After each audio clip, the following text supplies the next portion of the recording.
what's liability? It pays for the cost of damage to your car.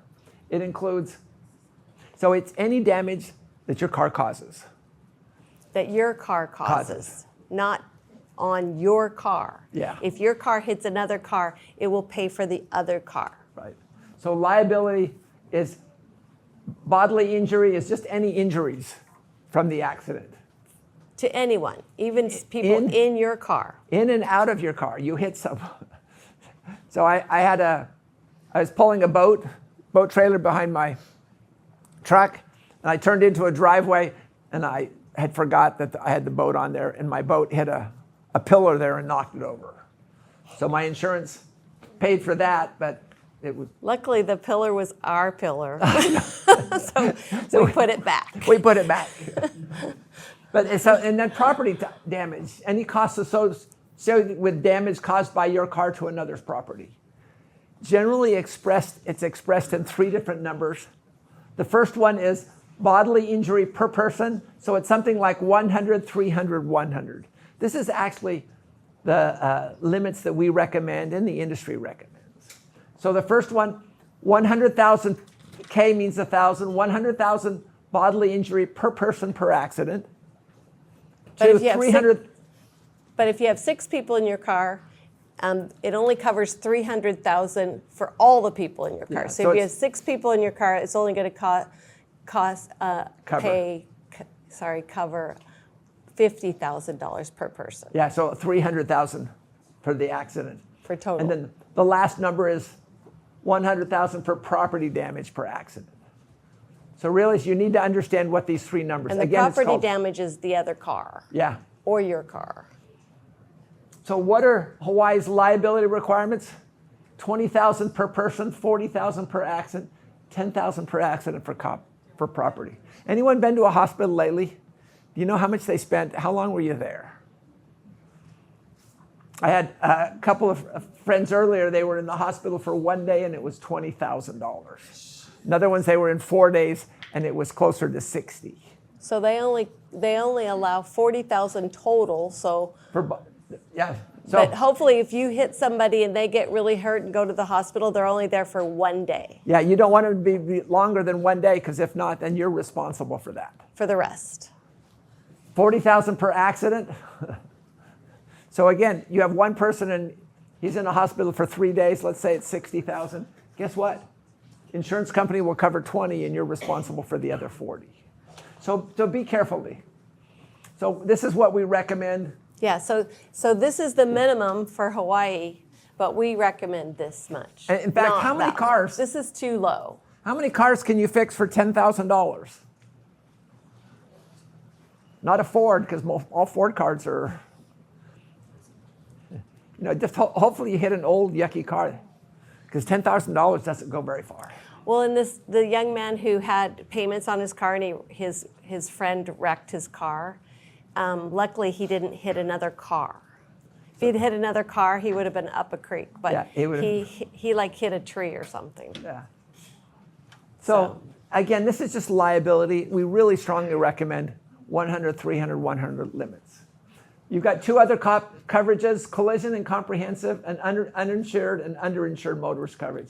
Let's talk about those. So have you ever heard the term full coverage insurance? Full coverage insures to liability coverage plus collision and comprehensive. Collision pays for your car to be fixed in case you're in an accident. So this student before didn't have any insurance, and his friend driving the car didn't have any insurance.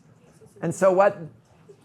If you don't have insurance and your car gets wrecked, guess what? You get to pay for it.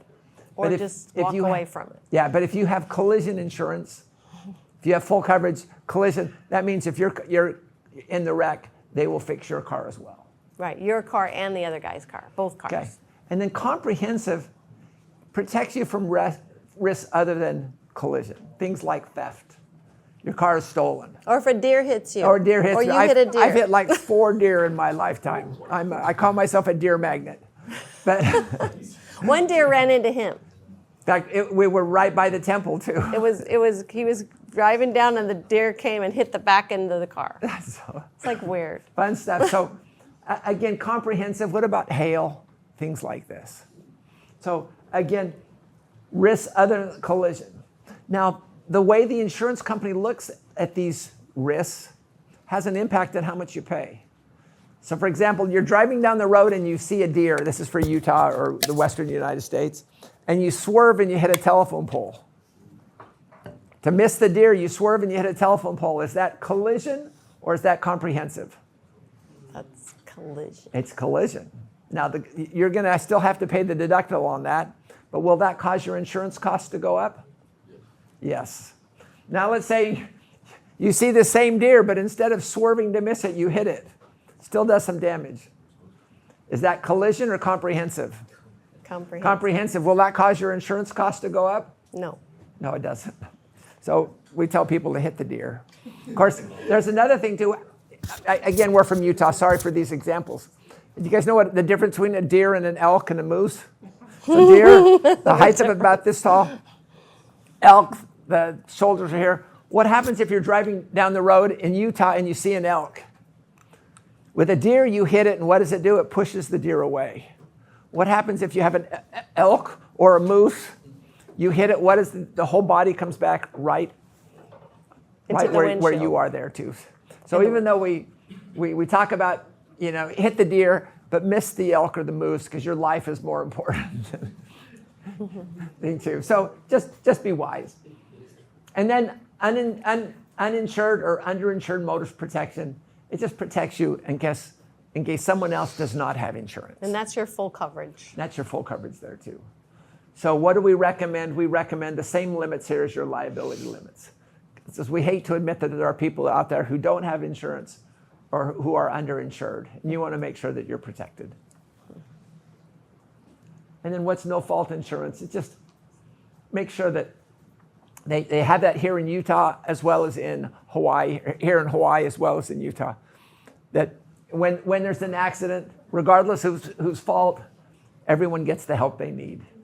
It removes expensive litigation costs, but it doesn't hold people accountable as well. So realize, okay. Realize that's there as well. And the insurance companies want to know whose fault it is because that person's insurance is going to pay for it.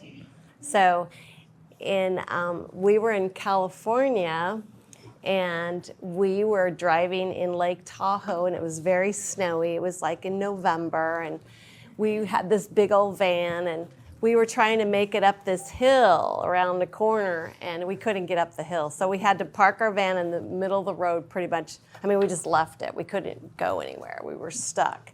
So Elder Sedgwick's is trying to put chains on the tires. So I went out and put chains on the tires. I'm in the van with all these kids, 7 kids. And all these cars came around the hill and down the hill and went around us.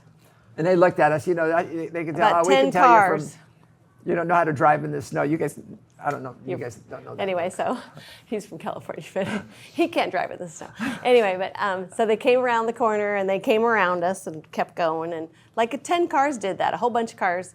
And then all of a sudden, this one guy comes flying around the corner. He's coming really fast. And I'm like, oh my gosh, we're going to be hit. Because he couldn't stop. He was like trying to stop at the last minute. We scream, hold on. He's like sliding and bam, right into us. And I could see the airbag explode.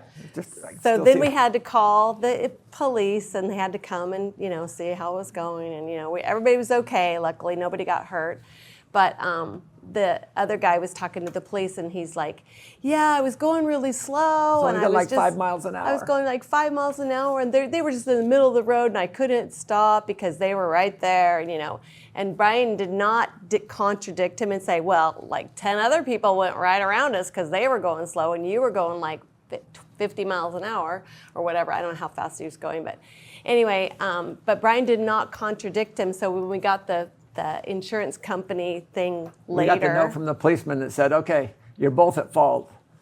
But Mr. Sedgwick, you're 51% at fault, and Mr. Smith, you're 49% at fault. So our insurance went up. Our insurance had to pay for all of it. Both vehicles. Because he didn't contradict. The guy was not telling the truth. I didn't say, I think you're going a little bit faster than you should. Yeah, so and he didn't So if you're ever in an accident, you need to tell what really happened because it could hurt you in the long run if you don't. So Okay. we learned our lesson that way. Yeah, expensive lesson. Yeah. So how do you know when to eliminate comprehensive and collision insurance? Generally, if you've got a newer car, 8 to 10 years old, having collision and comprehensive is usually wise. Our vehicle right now is 2016, so 9 years old, and we still have it on it. Oh, Generally, what My we car's found, still worth more than $5,000. yeah. So generally, once it gets below about $5,000, then that's the time that we take away collision and comprehensive. We've had teenage vehicles that our kids drive, and most of the time we take comprehensive and collision off of those because those are older vehicles as well. And again, if you have a good emergency fund and you're able to fund those vehicles, you might even take it out sooner than that. So just be aware. So how do you keep the cost of automobile insurance down? Lots of different things. Encourage you to kind of go through this. Shop comparatively. Consider high quality insurers. Apply for all the discounts you can. When you go in and talk to the insurance person, say, hey, what discounts can I get?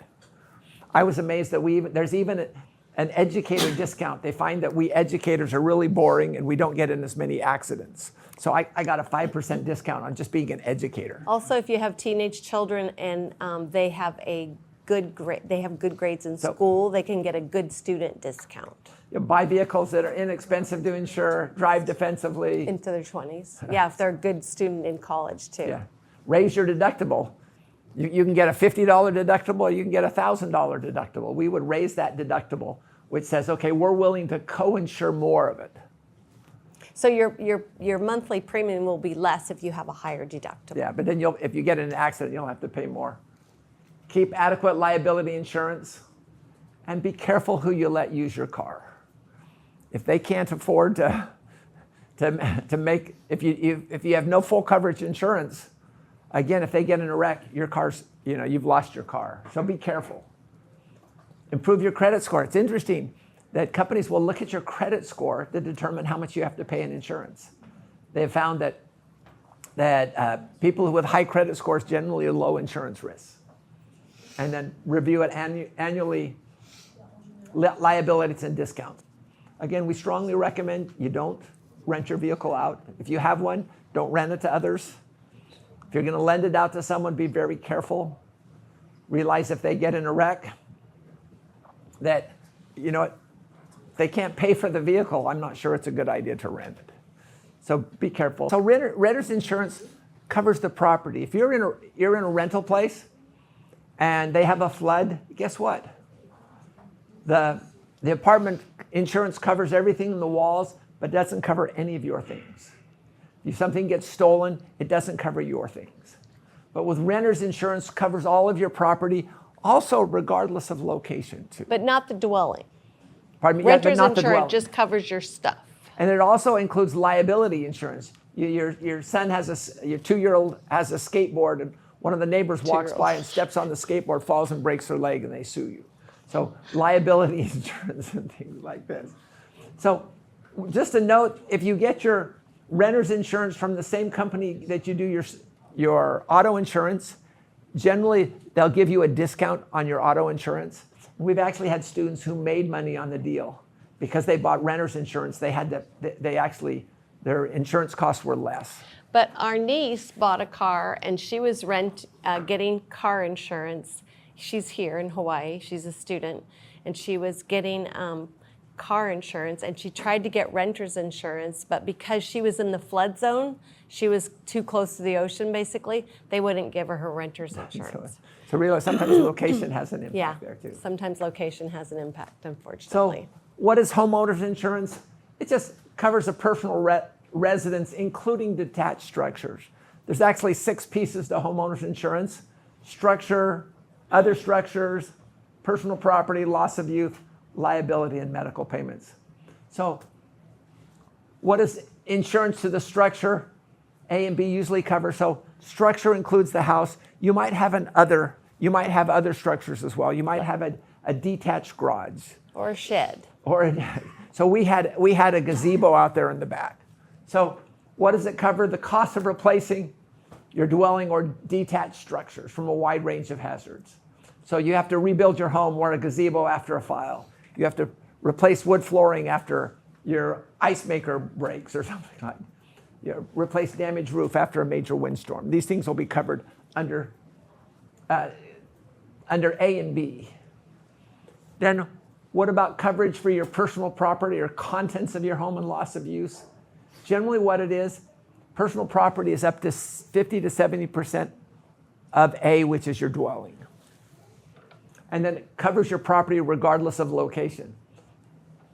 So if you have renter's insurance and your computer gets lost at school, and you're, you know what, that would be covered by your renter's insurance. So payments to you for clothes and other personal property destroyed in a flood, that would be under personal property, or payments to you to live while your home is being rebuilt. So Sister Sedgwick's, her house was, part of it burned down when she was a kid. And so my parents were really happy because they got to do a remodel, and it was all on the insurance company. So they ate out, where did you guys eat out every night? Sizzler. Eat out at Sizzler every night for like 2 months. We lived in a hotel for 2 months. And then liability limits. You don't shovel the snow on your walk, your neighbor slips and breaks his wrist. 5-year-old jumps too high in your trampoline, is injured when he lands. These would be covered each of these things. Now, we've given you this one because very few of you are homeowners. We've just, this is hyperlinked into the material too, and it's in the picture, but it just gives you a sense on each of these people. So coverage A, B, C, D, E, and F. And then what makes it easier? The nice thing, if you have a claim, one of the easiest things to do is if you've got a videotape.